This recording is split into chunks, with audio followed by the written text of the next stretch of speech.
All right, guys, how you doing? It's Rabea. I hope you're all good. First things first, thank you for all the love for my new single, IDDQD, which released a couple of days ago. It was released alongside the release of the Nameless X plugin from Neural DSP. It's always a good opportunity for me to write a track with some of the new stuff they're putting out, because it's always really fun to record with. And particularly this one, I had an overwhelming amount of people asking for a mix breakdown, because there's a lot going on, and definitely this one in particular took me more time because I was experimenting with new sound design elements and different ways of sort of getting the mix to come to life than I have in previous songs. So I figured I would try my best to condense everything down into a little mix breakdown for you guys to check it out and see what you think. As I always do this, caveat, I'm not a professional mixing engineer. I just try my best to get the best sound out of my recordings as possible. I do feel like I'm learning and getting somewhere with it these days. Particularly this track was a nice milestone given all the new sound design elements I mentioned a minute ago. But just so you know, there'll be things that I'm doing here that maybe aren't done by the book if you're a professional mixing engineer and you happen to watch this video. In any case, let's crack on. So let's go over the session first. You should be able to see a screen grab right here, but it's fairly condensed. There's only 28 tracks, including some of the buses. Fairly straightforward in terms of rhythm guitars, bass.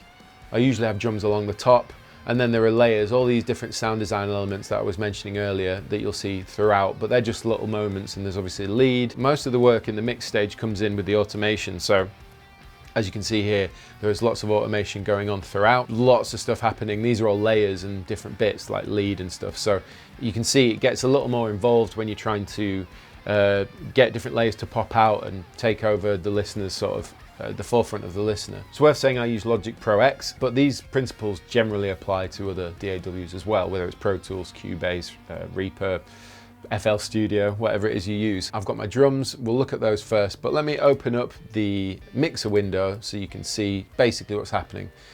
So my drums are here, bunch of layers, and then I've got all my different guitars and stuff. Unfortunately, they're not all named. I get a bit lazy with naming my tracks, but generally speaking, this kind of murky green is a bus. The bright green is usually a BIP channel, which is bounce in place software instrument.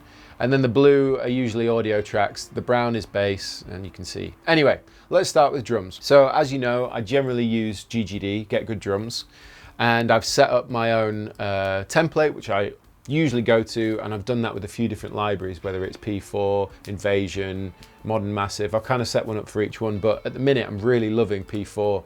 I feel like it's one of the more natural, organic sounding drum libraries. If you've seen any of my recent mix breakdowns, I like to blend two libraries together, generally the kick and the snare of a different library, and I'll blend it in with the library that I'm using for the most part. So usually I'll take Aggressive Rock, as you can see here, and I blend the kick and the snare in with my main library, which is P4. So that's the sound of the snare drum, for example, and then that's blended with that as the other snare drum. One thing to note, and it's really important that you do this, is when you're routing your outputs for GGD so that they come out on individual auxiliaries in the mixer window, is that you make sure that you line up those with the other library. So for example, you can see that I've got my output template here. So kick, kick trigger, snare top, bottom, snare trigger, toms, all that. You can see I've routed the kick of the second library to the kick in the auxes. And the same happens with the snare. And then I'm not actually using the toms. I've set the overhead to the overhead channel, and I've set the room to the room channel, because obviously the overhead and the room mics are going to be picking up the sound of the Aggressive Rock, and I also want that to blend in. So I've made sure that that's all going as well. Let me just show you very quickly the routing of my Kontakt library. So you can see I've created my own output preset, which allows me to take 16 stereo outs from Kontakt and spit it into Logic. So you can see along here 1, 2, 3, 4, 5, 6, 7, 8, 9, 10, all the way up to 16. And then I can send each microphone from the library to one of these, which then spits it out into auxiliary tracks in my mixer window. In other words, it allows me to treat a drum library like a real drum kit with its individual microphones and mix it how I want to, which I think is just the best way of doing it. Let's have a quick listen to the track, just the intro going in.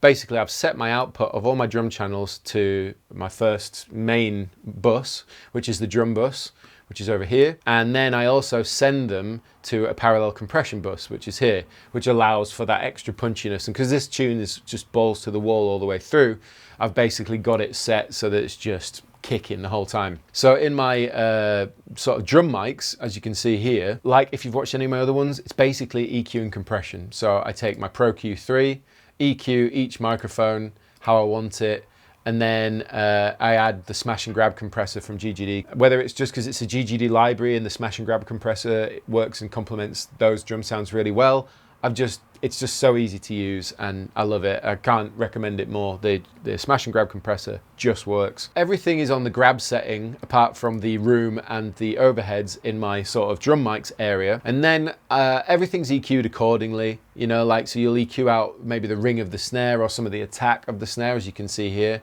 If I play that again, if I turn it off,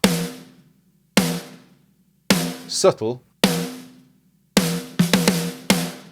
but I just want to get rid of a little bit of that tacky top end. Let me go to my parallel compression bus, and this is just taking out a bit of thickness from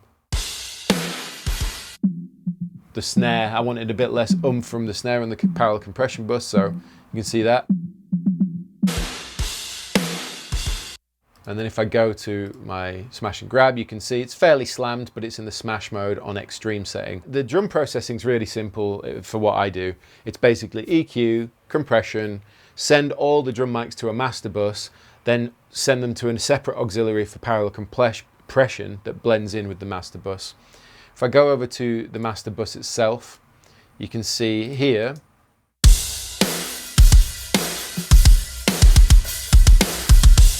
I've got the UAD Mag EQ, which is basically giving me a boost in the sub end, 40 Hertz. I've got 650, 2.5, everything's boosted a little bit, except the sort of, I want to say low mid, really, 160 stays where it is. That all then hits the SSL G bus compressor.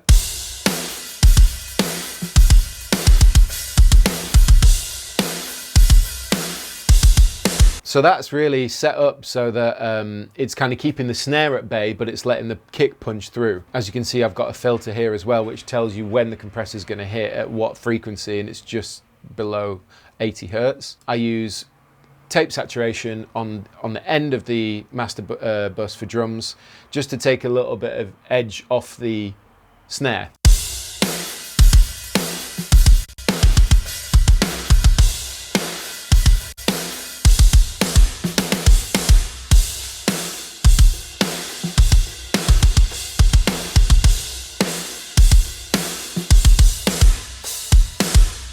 Almost gives it a hi-fi element, and because this track there's a lot of synth and like fizzy stuff happening, it would be nice that the drums can match that in terms of their frequency range. So I wanted everything to be nice and zingy. So that's kind of what's happening on the drums, and it's probably worth moving to the next section. With this particular track, I was trying to, I suppose, like nod my hat to, or my fro, to Mick Gordon and that whole Argent Metal scene. I'm not an Argent Metal guy. I can't do sound design on that scale.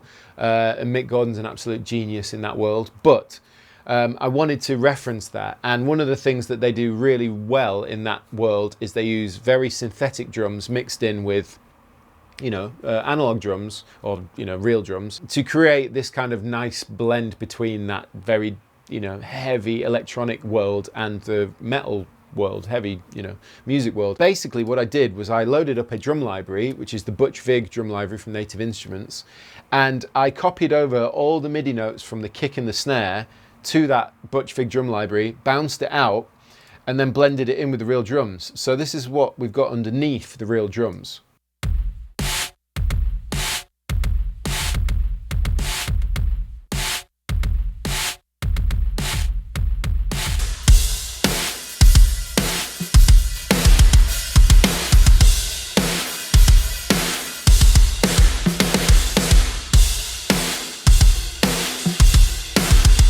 And it sounds subtle, but what it actually does is it gives the snare a little bit more thwack, and like it adds this very consistent low end in the kick as well, which is really useful for this particular style of music.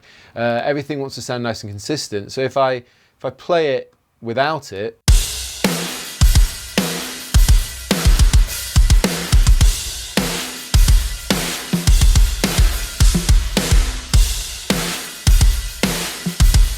you might not be able to notice it, but in the mix I certainly noticed it, and the reason that it's so low in the mix was because it's very overpowering when I turned it up.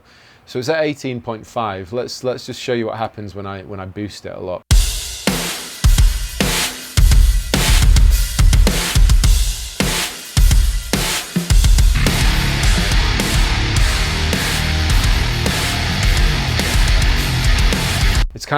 It's kind of not very nice when it's that loud and it's sort of taking over, but when it's back down,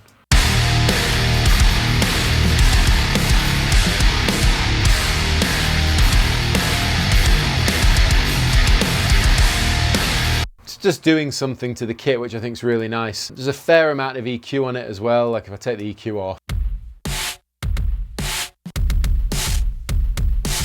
it's really intense. Then I'm using smash and grab, and I'm smashing it. Well, yeah, absolutely smashing it, which is good.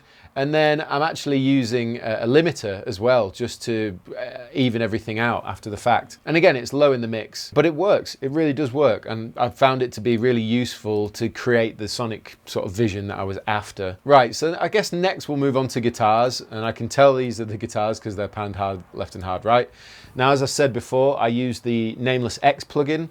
One thing to note is that usually when I'm making tracks like this nowadays, I load up the standalone version of the plugin, and then I set the output to a virtual channel in my mixer, and then I feed that into Logic as if it was mic'd up coming through a mic channel, because by loading up the plugin in Logic, you're taking up CPU, and because I'm using drum libraries and software instruments and all this other stuff, even though the Mac's powerful, I'd rather allow the CPU to not have to get overworked when it comes to adding. The more I add, the more it starts to choke up, you know? So I'd rather that the main guitar parts, bass parts are all just done as audio. So just bear that in mind. But in any case, I used the preset Blue Smelter Demon. Let's not go back into that PTSD situation, but I used the Blue Smelter Demon preset from Nameless X, which I made, and I've transposed everything. So I used my baritone Axis guitar, and I transposed everything -8 semitones, so it's actually drop D flat an octave down. So this is how they sound.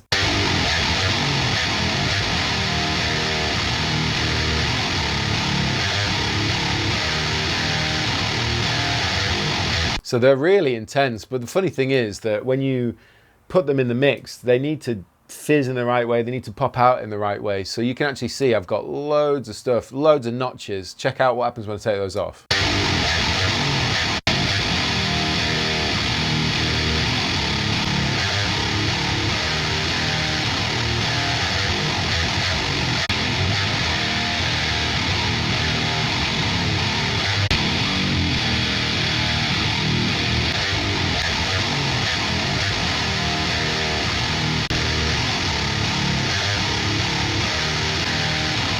So there's loads of EQ done to those guitars to make them sit right, because something interesting about, well, I found it with the Nameless plugin, is it's got a very rattly sort of high end around the 5 to 7K area that I just couldn't get rid of, and it was overpowering. And the reason I've used multiple different EQs is because when I've got it nicely sat with one and it's still not right, rather than messing with that, I'll just add another one and take away what I'm hearing, and so on and so forth. That's why when I've got to this particular one, there's only one notch at 5.8K, which is taking away that intense frequency.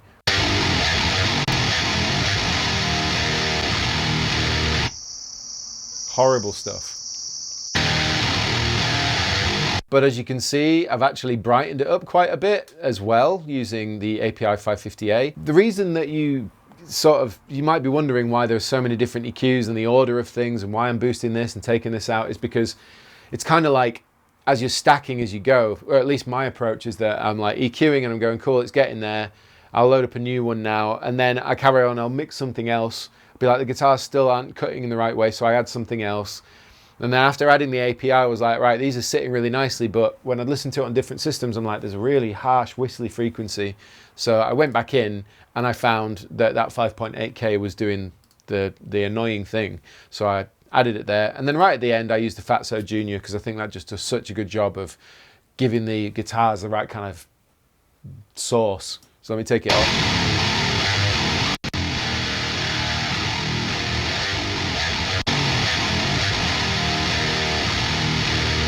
Just compresses everything, gives less dynamic, which in this case is good, and then just pushes everything right forward. But that's basically it.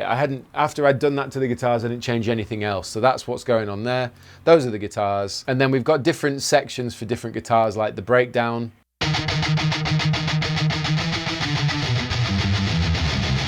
All this stuff. So they're just the same guitar sound, but I moved them to a different channel.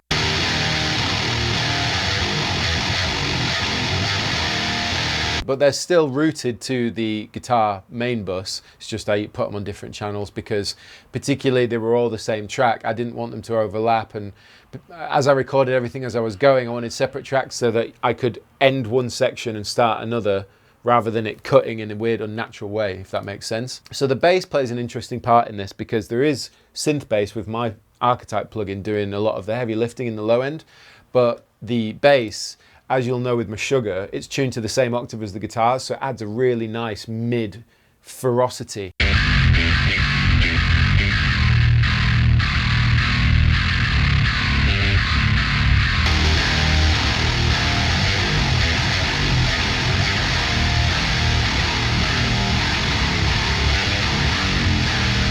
That's my heavy bass EP2 preset, which is available on the QC Cloud.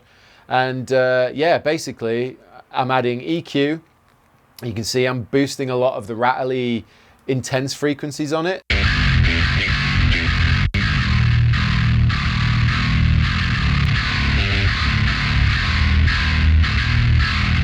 The distressor, which is hitting it pretty hard.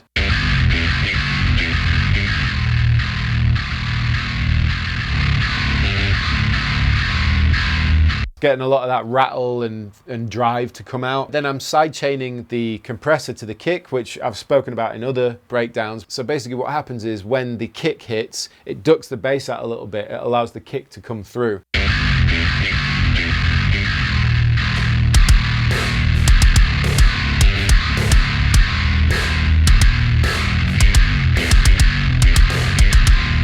Which is super, super useful in heavy music to get that kick to really come through the mix. Like, I find it mega, mega useful. I'll show you the bass synth really quick. So this is going all the way through.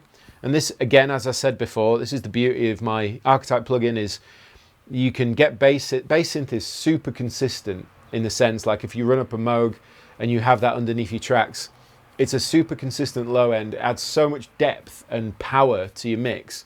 And you add it in there really subtly. It's got to be low in the mix unless it's a specific part. But the beauty with my plugin is that I get to use my guitar, play the riff in as I wrote it, and track it in, and I've got a bass synth playing the exact part, which I just think is so unique. But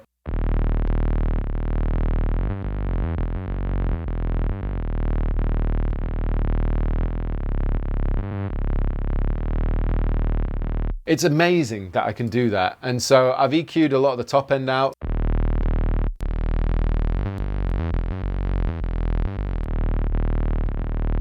Then I'm smashing it with a compressor, and then again I've sidechained the compressor to the kick drum, so it's doing the same as the bass, in the sense the kick drum's cutting through that sub-synth. But let me show you what happens when you play them both together. So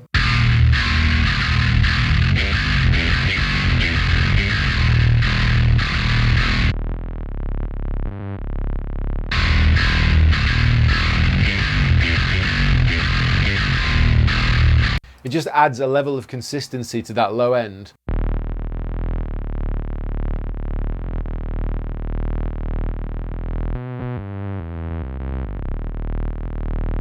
One thing I found as well for tracking with it is if you're using a guitar and you don't want any of those pops and blips, just roll your tone all the way off so it doesn't get as much of that high-end information coming through the guitar, and it allows you to play the riffs in with a fairly muffled sound, because the only thing the synth is looking for is a pitch. So it doesn't matter how bright the signal is, just wants a pitch. So it allows you to play and track in your riffs a lot cleaner. Next, we can look at all the cool layers that are happening throughout this tune, because there's loads.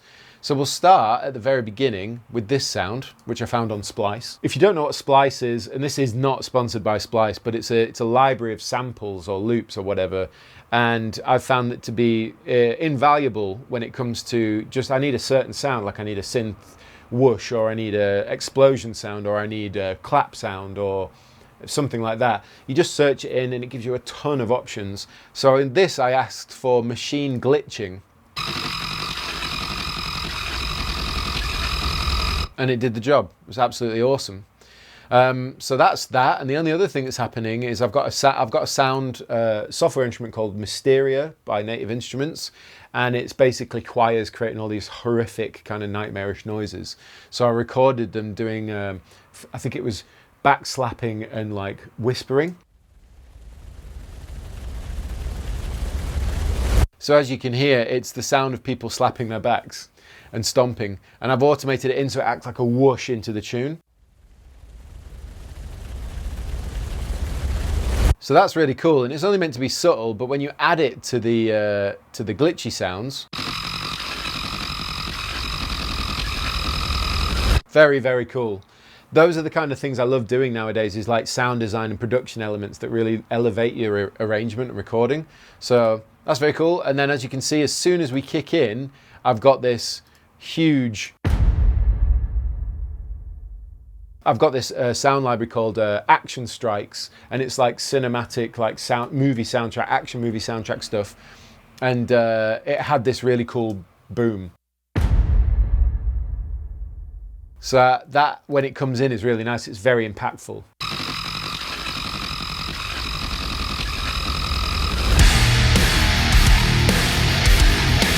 Just sits underneath and you get that rumble happening. So that's very cool. So the next bit of layerage we've got going on are these, and these are using my Archetype plugin. So let me show you what they sound like.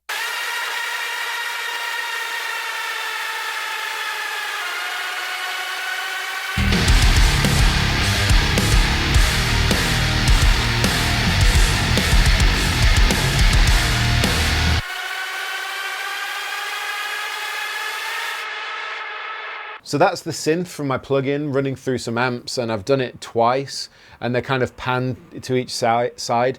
And I found that to be a big reference to the Mick Gordon thing. He really likes using that kind of synth sound running through an amp, and it's almost like screaming through. As I keep saying, I love my plugin. I think it's one of the best products that Neural do. That's my opinion, but I think a sound design aspect of it is so unique and so powerful that you can create these sounds.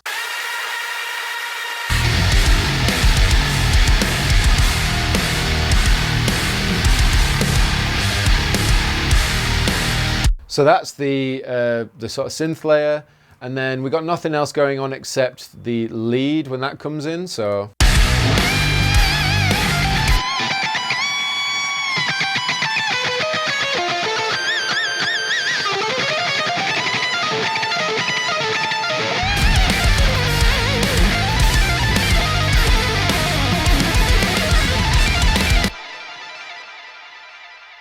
So that is using a lead preset that I've included in the Nameless X launch plugin.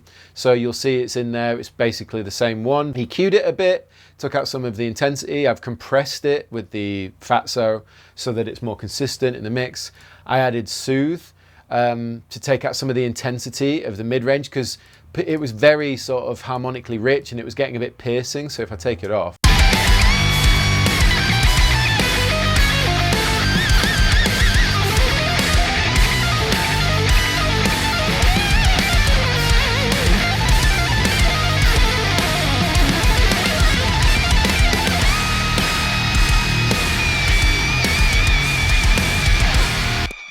as you can hear, it's Soothe is an amazing plugin. Again, this isn't sponsored, but OX Sound Soothe 2, recommend it. It just soothes things out really nicely. And if you've got any nuisance whistly frequencies that you're finding hard to combat, load up Soothe and it'll do the job for you. It's great. And then the last thing I'm doing is adding a stereo plugin, which is the UAD Precision Stereo. I love this plugin. Basically messes with the stereo image a little bit. It folds to mono nicely as well, so you shouldn't have to worry too much there. And it just gives a little more placement to things in the left and the right, which I think is really useful. So I have it set to add body and width. And as you can see, there's automation happening here and there throughout. The fun bit happens now in the next section, so the sort of pre-breakdown. So.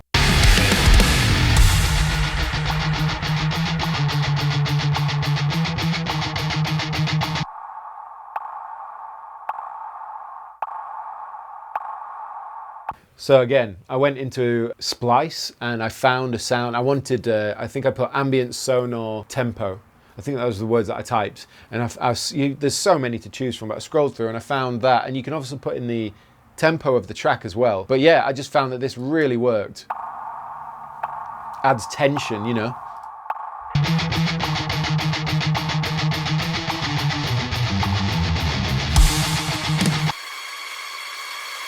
My synth, again, starts to come into play, adding some intensity. I'm also automating the pan here, as you can see, so that it's moving around the stereo image.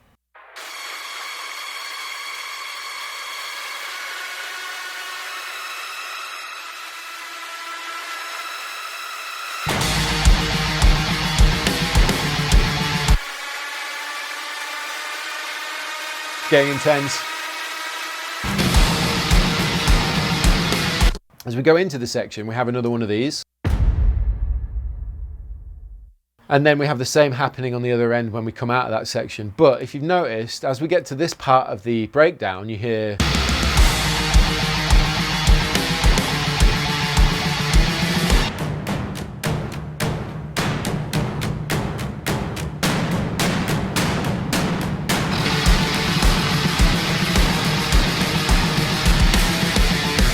So what that is, again, is the Action Strikes library by Native Instruments. And I found a really, really good library that allows for, again, it's this intense movie production thing. So there's lots of big orchestral timps and percussion stuff. And I just thought that it sounded really cool. So I actually played that in on the keyboard, different sounds, just on that pulse to really give it some like marching kind of militant kind of vibe. So I've EQ'd a lot of the low end out.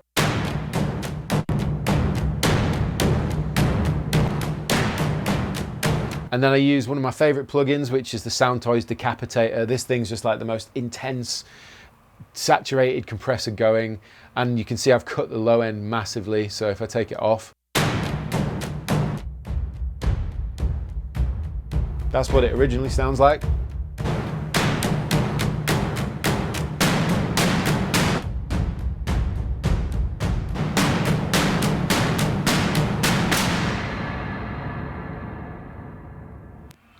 Pretty crazy, right? But what's really nice is that if you didn't add all that compression and suck out all that low end and saturation, it wouldn't cut through the way it does.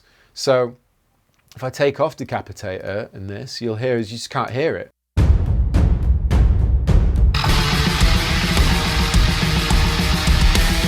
Like you're getting a rumble, but you're not hearing.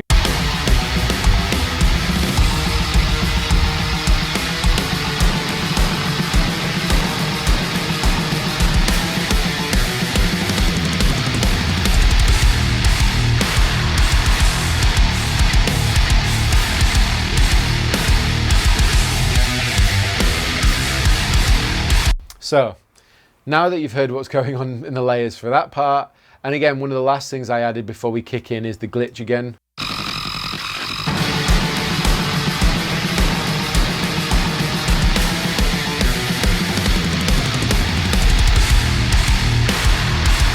But then, when we got to this breakdown, I was like, it's missing something. It's missing a giant reverb on the first snare. Again, I went into Splice and I asked for just a reverb tail. And I found one. And again, I've used the Decapitator and I've used a ton of EQ if you listen to it without.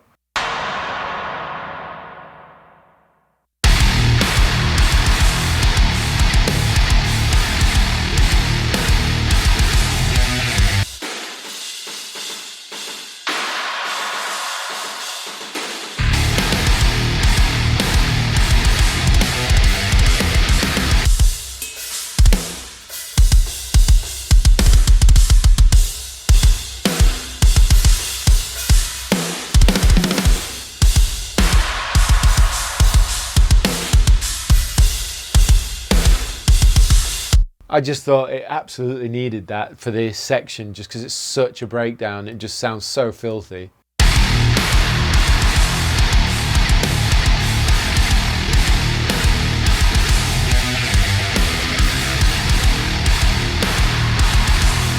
And again, in this section, we really just have extra synth happening, so.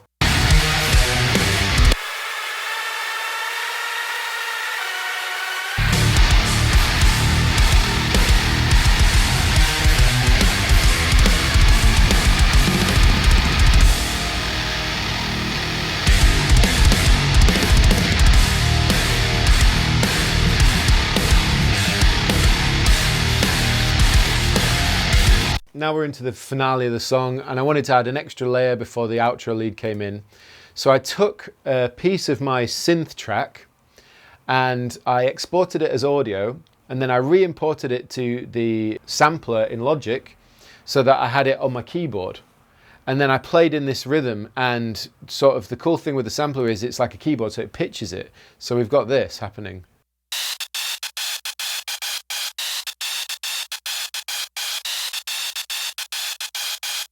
And that's actually a snippet of, I believe, one of these, probably this one.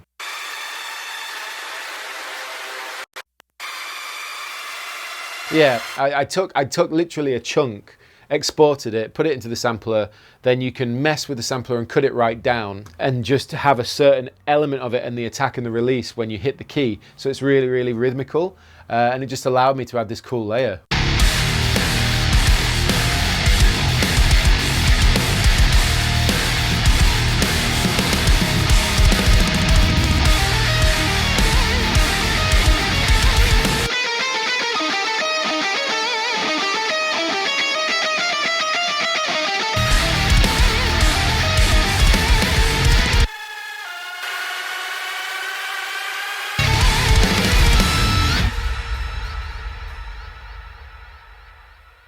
So again, at the end there, you've just got the same lead tone I used for the lead in the beginning of the song, but then I'm adding those synth tracks again just to add more. I've got the rhythmic sort of scratchy glitch thing that I made, so that everything's like amounting to the end of the song. And then the very last thing that we added was just, well, I added, there's no one else. Just another one of those because it sounds sick. So at the very end you get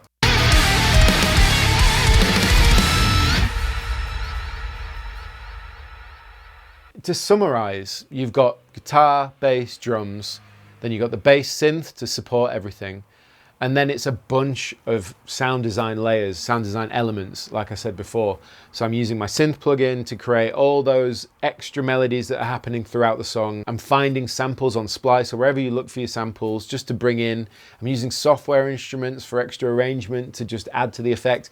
Really, the more time's going on, the more I'm trying to explore that sort of producer side of my brain, in the sense of like, what else can I add to this arrangement to make it more cinematic? So yeah, it's just a bunch of just cool sounds, extra arrangement stuff, just to overall fill out the mix, give it more depth, give it more intention and intensity overall. When it comes to mixing this stuff, really I'm doing very minimal things. I'm adding EQ and compression and stereo imaging, panning. Most of it's done in automation, which I've said before. As you can see, there's a ton of automation going on throughout, whether it be panning automation, as you see here, whether it be volume automation.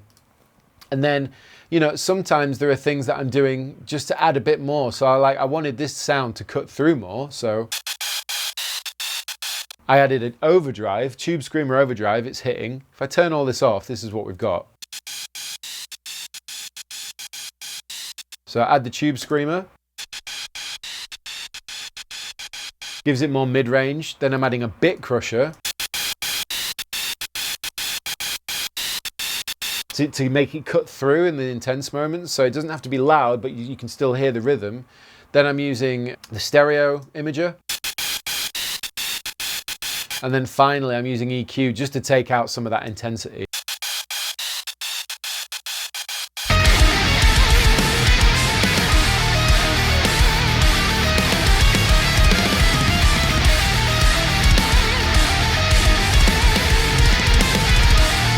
Last thing we'll do again is go over the master bus chain. I've done this in the other videos, it hasn't changed, But we start with a compressor, we go into another compressor, then I'm hitting an EQ, then I'm hitting another EQ, then I'm hitting tape saturation, then I'm doing my mids and sides and I'm notching some stuff out as well. Then I've got soothe, and then I'm using Gullfoss Master because this thing's just amazing, and it like analyzes your mix and it tames things. It does a really good job of that. Then I'm hitting a limiter, I'm hitting JST clip, and then I'm trimming it a little bit. I'm trimming it by 1.5 dB, and then I'm hitting Pro L2.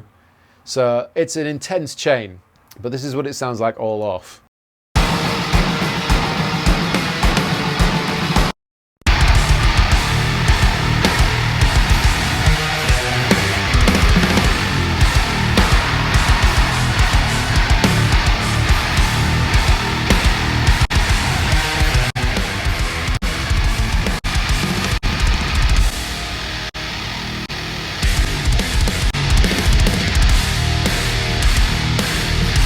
So you might have noticed lastly there, I use the SSL to attenuate, and I use a couple of different things to attenuate the mix, like for example the Studer A800, which is again, it's also acting as tape saturation over the whole mix, so it takes a bit of top off the snare, but also I can attenuate the mix, bring it down, and then boost everything back up with a limiter. Don't know if that's done, if that's by the book or not, but I really don't know. It'd be cool to maybe get lessons on all this stuff one day, but I'm not doing too badly so far. I like the way it sounds, and I hope you do. Okay, so that's a look at the mix for IDDQD. Hopefully some of that was enlightening, or if nothing else, it gave you some ideas of cool stuff you can do in your arrangements. Mixing is one of those things that the more you do it, the more efficient and the better you get at making things sound the way you want them to. I'm still on this huge learning curve of mixing, but I think what I want to communicate in this video more than anything else is to start expanding your imagination when it comes to adding things to your arrangements and sound design, because you know, you can just record guitar, bass and drums, get a cool riffy song going, but as soon as you start adding those other elements, you know, like the reverb, the big bass drops, you know, like that militant drum sound, you know, the scratchy synth stuff, all that really adds to the overall vibe of the song. Shameless plug, but again, one of the easiest ways to get into that for me has been using my plugin with my synth in it, because I get to use my guitar, I can have the melody, I can create as many weird noises as I want, but I have the interface of my guitar to create that, whether it's bass synth or sound effects side of stuff. I can't recommend it enough for people that want to explore sound design and aren't quite sure the best way of going about it. I feel like it's a really, really nice doorway into that world. I hope you enjoyed this video. I don't know how long it's going to be, but hopefully not really, really long. I'll try and get John to cut it down to the most important parts. But if you haven't heard that song yet, I'll put a link in the description box. Thank you to all those that have enjoyed it, all the kind words, and for the request to do this mix breakdown. Depending on when this video comes out, the plugins on Neural DSP's website are 50% off right now. So if you are thinking about biting the bullet with the Nameless or my plugin or any of the others, it's 50% off, which is a huge bargain. And I'll say it again, my plugin's the most feature packed in the whole range, that's a fact. And I think that half price off for all of that stuff is an absolute bargain. It's cheaper than most distortion pedals, about 60 quid currently, which is ridiculous. So yes, shameless plug. But in any case, I'll link everything in the description box. Please like, subscribe and share. I've been Rabea, and I will see you all very soon.